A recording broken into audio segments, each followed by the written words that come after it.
Welcome to Session 4, Organisational Culture. Now, these are questions I want you to ponder. Have you been able to identify your organisational culture? What type of culture is most dominant in your organisation? When we talk about organisational culture, what is meant by it? What are we referring to? What words would you use to indicate that the culture is off? How can you establish if the organizational culture is off? What does it look like, feel like, and sound like to outsiders? According to Dr. Sam Chand of the Sam Chand Leadership Institute, is culture the way we do things here? Or as Lencioni defines it, the culture of a company lives in the way it does the work it does and whether you like to be there or not. It is widely agreed upon that culture is both tangibly seen and intangibly felt. That culture is conveyed by what we pick up or feel about a place, people, or product. Culture is a predetermined result that is tested by real-life situations. It is widely acknowledged that culture cannot be set off due to a knee-jerk reaction or as an overreaction to messes, and neither can they set the culture in place either. Shane argues that the dominant corporate culture will reveal itself when it's most stressed, when presented with problems rather than in its daily routine. Shane goes on to identify the three distinct drivers of organizational culture, which is 1. Assumptions, which is a pattern of shared basic hypotheses, theories, or rules that the group learned as it solved its problems together. 2. External adaptations, which are the actions taken to respond to the needs of customers, suppliers, and other entities and are closely linked to how they execute their mission, their strategy, their goals, their means, measurement, and correction in the face of their competition. While 3, internal integration allows for cross-sharing of personal or departmental functions and information in the workplace, which creates a common language, defines group boundaries, determines how power, authority, and status is allocated, develops norms of trust, defines how awards and punishment are issued, and explains the unexplainable, which are those occurrences that have worked well enough to be considered valid and therefore to be taught to new members as the correct way. Shane continues to say that all groups develop norms or patterns around these three categories. And if these norms get external tasks done while leaving the group reasonably free of anxiety, then these norms become critical genetic elements of the cultural DNA. Chan goes on to explain that these three elements are showcased in two very distinct ways. One is called the artifacts or tangible elements.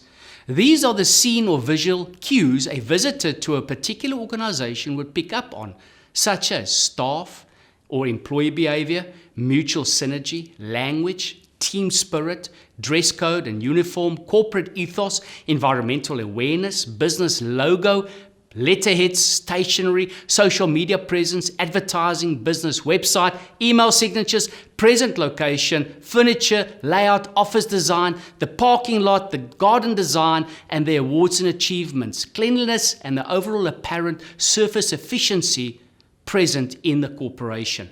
Second to that is what we refer to as assumptions or intangible elements, which are those unconscious, deeply embedded, taken for granted behaviors most of us will not even be aware of until someone accidentally challenges them and experience pushback. Judging these assumptions on a day-to-day basis is often the quickest way to understand what the real culture of an organization is. We have isolated the most prevalent areas where these assumptions would be seen the most, namely in the organization. In other words, when someone inquires, "Tell me about your organization or non-profit," what stories are told? Will you want your family or friends to work there? When an objective observer spends an hour watching people interact in the office, what mood does he or she pick up? How are people valued, respected, and honored? Communication. How are decisions communicated? Announced, formal, verbal, or in passing? What is the official and unofficial language of the organization? Is communication respectfully done? Is sarcasm used on a frequent basis? And what does it convey? Decisions.